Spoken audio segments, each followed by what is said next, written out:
শিক্ষার্থীদের নতুন রাজনৈতিক দলের ঘোষণা হতে পারে ২১শে ফেব্রুয়ারি। দেশ বিদেশের সমস্ত খবর পেতে আমাদের WB চ্যানেলটিকে সাবস্ক্রাইব করুন। এখন বিস্তারিত। ২১শে ফেব্রুয়ারি আন্তর্জাতিক মাতৃভাষা দিবসের দিন কিংবা একদিন আগে ও পরে শিক্ষার্থীদের নতুন রাজনৈতিক দলের ঘোষণা আসতে পারে। দল ঘোষণাকে সামনে রেখে ইতিমধ্যে সব প্রস্তুতিও শেষ করেছে জুলাই আন্দোলনের নেতৃত্বে দেওয়া ছাত্রদের প্ল্যাটফর্ম জাতীয় নাগরিক কমিটি ও বৈষম্যবিরোধী ছাত্র আন্দোলন। নতুন দলের আত্মপ্রকাশ অনুষ্ঠান জাঁকজমকপূর্ণ করতে প্রস্তুতি কমিটিও গঠন করা হয়েছে বলে জানা গেছে।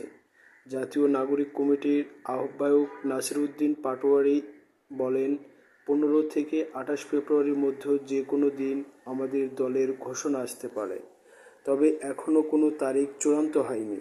তবে আমরা একটি প্রস্তুতি কমিটি করেছি, তারা দলের আত্মপ্রকাশকে সামনে রেখে প্রস্তুতি নিচ্ছে।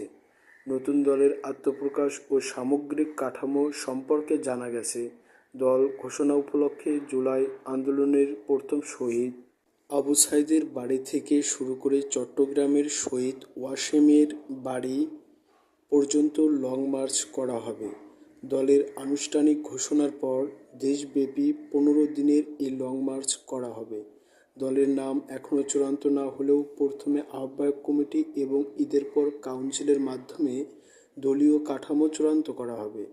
আহ্বায়ক কমিটি হওয়ার পরেই নির্বাচন কমিশনের দলের নিবন্ধনের জন্য আবেদন করা হবে। ইতিমধ্যে নির্বাচন কমিশনের আবেদন করা প্রাথমিক যোগ্যতা অর্জনের জন্য সারা দেশে জেলা ও উপজেলায় প্রয়োজনীয় কাঠামো নিশ্চিত করা হচ্ছে বলে জানা গেছে। রাজনৈতিক দলের নাম চূড়ান্ত করতে ইতিমধ্যে জনমানুষের প্রত্যাশা জানতে সপ্তাহব্যাপী আপনার চোখে নতুন বাংলাদেশ কর্মসূচি ঘোষণা করেছে নাগরিক কমিটি ও বৈষম্যবিরোধী ছাত্র আন্দোলন। আগামী 2 দিনের মধ্যে 5 লাখের বেশি মানুষের মতামত সংগ্রহের লক্ষ্যে নির্ধারণ করা হয়েছে বলে জানিয়েছেন নেতারা। নাগরিক কমিটির নেতাদের সঙ্গে আলাপ করে জানা গেছে, নতুন দলের নেতৃত্বে আসছেন বৈষম্যবিরোধী আন্দোলনের সময় সামনে থেকে নেতৃত্ব দেওয়া এবং অন্তর্বর্তীকালীন সরকারের তথ্য উপদেষ্টা নাহিদ ইসলাম। এছাড়া সম্ভাব্য সদস্য সচিব পদে আলোচনায় আছেন নাগরিক কমিটির সদস্য সচিব আক্তার হোসেন, মুখ্য সংগঠক সার্জিস আলম এবং যুগ্ম আহ্বায়ক আলী হাসান জুনায়েদ। এর বাহিরে বৈষম্যবিরোধী ছাত্র আন্দোলনের আহ্বায়ক হাসনাত আবদুল্লাহ, নাগরিক কমিটির যুগ্ম আহ্বায়ক মনিরা শারমিন, যুগ্ম সদস্য সচিব মাহবুব আলম ও অনিক রায় আহ্বায়ক কমিটিতে শীর্ষে নেতৃত্বে আসছেন বলে আভাস পাওয়া গেছে। এ বিষয়ে নাগরিক কমিটির সদস্য সচিব আক্তার হোসেন ইত্তেফাককে বলেন, সাধারণ মানুষের মধ্যে গ্রহণযোগ্যতা ও জনপ্রিয়তার কারণে নীতি নির্ধারণী নেতারা চাচ্ছেন ছাত্র উপদেষ্টার মধ্য থেকে কেউ একজন দলের হাল ধরুক।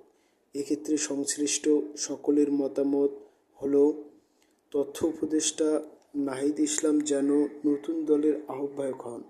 আশা করছি আগামী 1 সপ্তাহের মধ্যে সব কিছু জানা যাবে।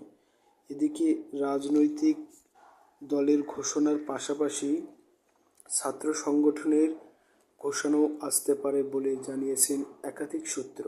প্রাথমিকভাবে ছাত্র সংগঠনের কেন্দ্রীয় এবং ঢাকা বিশ্ববিদ্যালয়ের আহ্বায়ক কমিটি দেওয়া হবে। বৈষম্যবিরোধী ছাত্র আন্দোলনের কেন্দ্রীয় সমন্বয়ক আবু বাকের মজুমদার এবং আব্দুল কাদের ছাত্র সংগঠনের নেতৃত্বে আসার সম্ভাবনা রয়েছে।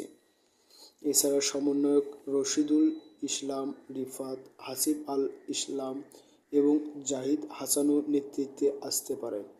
কেন্দ্রীয় এবং ঢাকা বিশ্ববিদ্যালয়ের কমিটি ঘোষণার পরে সারা দেশে শিক্ষা প্রতিষ্ঠানে জেলায় নতুন ছাত্র সংগঠনের কমিটি গঠন করা হবে বলে জানিয়েছেন ছাত্র নেতারা।